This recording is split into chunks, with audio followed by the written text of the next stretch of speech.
Juan Soto to the Mets leak on TikTok. A guy named Adrian was talking about very confidently how the Mets have already offered over him over 700 million over 15, and three teams have offered 600 million and none at the 700 million, so around the 600s. But the Mets out of everyone have offered the most. They're the only ones that have touched that Otani magic 700 million, and all the other three teams, which I assume is Yankees, Red Sox, and possibly the Blue Jays or Dodgers, have offered around 600 in the 600 millions. So you might be thinking, well, what does this random guy named Adrian on TikTok know that everyone else doesn't? Well, people went into his account here, and if you check it out, he's doing TikToks basically saying, because he's the son of the manager of the Mets, basically saying, "Oh, is my dad's speech good?" Like a video of that, and then him practicing with Francisco Lindor, which would be activities from the son of the manager. So people went into Google and decided to look up, well,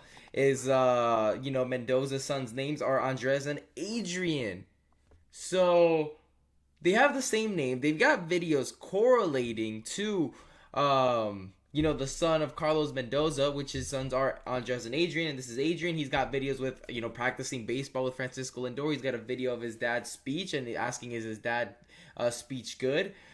So it kind of does correlate that he is the son of the manager of the Mets. And don't forget, well, the manager of the Mets is probably in on what's going on with Juan Soto, with the Juan Soto deal, because he is the manager and he needs to know what is going on with the players that are coming in next season. So it's very likely, if that account is actually him, that he actually does have insider information. Now, will that affect the deal? How will Juan Soto feel when all of this is coming out via TikTok comments from the son of the manager? This could definitely backfire on the Mets and Cohen, and definitely could get the manager in trouble, because I don't believe this should be coming out. Scott Boras and Juan Soto may feel some type of way seeing this and try to play the other three teams into a similar deal and taking the other deal, just out of the fact that why is the son of the manager coming out and exposing all our deals here? That would be something that could be considered a X factor in this. But it's looking very likely that the Mets do end up signing him, because Steve Cohen has said he will not let anyone outbid him, and he's willing to go 50 million more than everyone else. And this little TikTok comment section kind of shows that it's actually valid what Cohen's intentions are, because he said he was willing to go 50 million more, and it's saying the other three teams have offered in the 600 millions, while the Mets are in the 700 million mark. So that's it's going to be a substantial difference between the three teams and the Mets deal right there. So Cohen is not here to play. But Juan Soto, man, Juan Soto, this is a message to Juan Soto personally. Do you want to be a loser? Do you want to cash out and be a loser? Because the New York Mets have not been a champion of baseball since the 80s, man. Since, it's ancient history, man. Ancient history. You weren't even born. I wasn't born. You weren't born. Were your parents even born? That's how bad it's been for the Mets. Do you want to go there and get the biggest offer? Because does 20, 30, that 50 million difference, let's just say 50 million difference between the New York Yankees deal and the New York Mets. There's going to be opt-outs on that deal. You're most likely going to opt out and get an even bigger contract in the future, because at 26, you don't want to cash out on that deal unless you regress, which I don't think you will.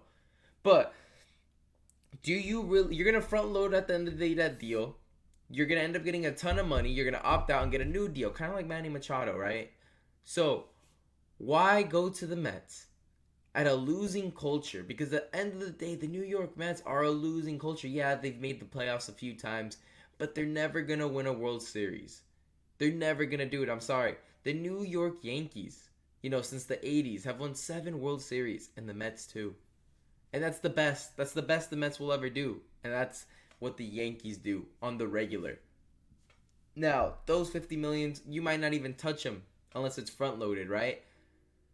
Why even do that? Go to the Yankees, get an opt-out, max out your front load money with the Yankees, and if you really want to, opt out later and get a bigger deal.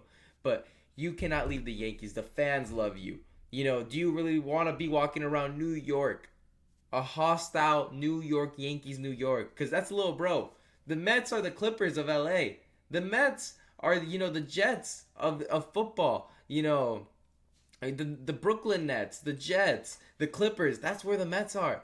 Everybody wants the Yankees. You're gonna be walking around New York with the target on your back because you chose little brother over some money that isn't even gonna change your life like that. What is the 10, 20 million gonna do, huh? It's not life changing money. You're gonna have what, 600, 700, 650 million? Come on, you cannot leave the New York Yankees. I'm sorry, Soto, but the best thing for your career is to be the first Dominican at Monument Park with number 22 right there. That's where you're going to be if you extend with the Yankees. And it's not all on Soto. Hal Steinbrenner, you too. This is a message for you. Do you want your father to be looking up down below, at you, right? From the sky and say, "My son could not get the best player that's going to be a Hall of Famer, surely." And Juan Soto, he let the New York Mets take the best player available that was on his team. Come on, man. Come on, Hal.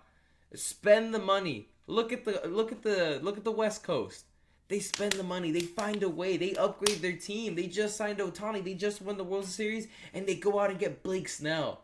And you're telling me you lose to them, and you're not hungry, and you're not gonna spend, and you're not gonna at least keep your best player? The year before, 82-80 without Soto. What was the big major free agency deal? What is the big difference aside from the trade for Jazz Chisholm? You brought in Juan Soto and you went from 82-80 to World Series. That's the difference. That is what he does to you. All you have to do is sign Juan Soto, trade for Cody Bellinger, get maybe a couple other arms, and improve that infield defense. Get yourself, if Cody comes in, plays, and you keep Soto, he ends up playing first base. Get yourself a third baseman, move Jazz to second, and you've got a World Series championship guaranteed. Use some of that money you're gaining, man. Because the Dodgers are using the revenue like no other team. They're finding ways to get, to be the best. We have a bigger market than the Dodgers. We are the most valuable team in baseball. Why are we not keeping Soto? Cohen should be kicking himself because of how much money we are willing to spend. And instead, he's laughing at us. Steinbrenner, please, you and Cashman need to sign him. There will be a revolt from the fans if you don't sign Juan Soto because this is a Hall of Famer you're letting walk by. He's worth every penny because you're going to sign him on a 15-year deal. He's going to be good for those 10 years deal, for 10 of those years. Come on. But anyways, make sure to leave a like and subscribe. Do you think this Mendoza kid is for real? And where do you think Juan Soto will sign? But anyways, thank you guys for watching.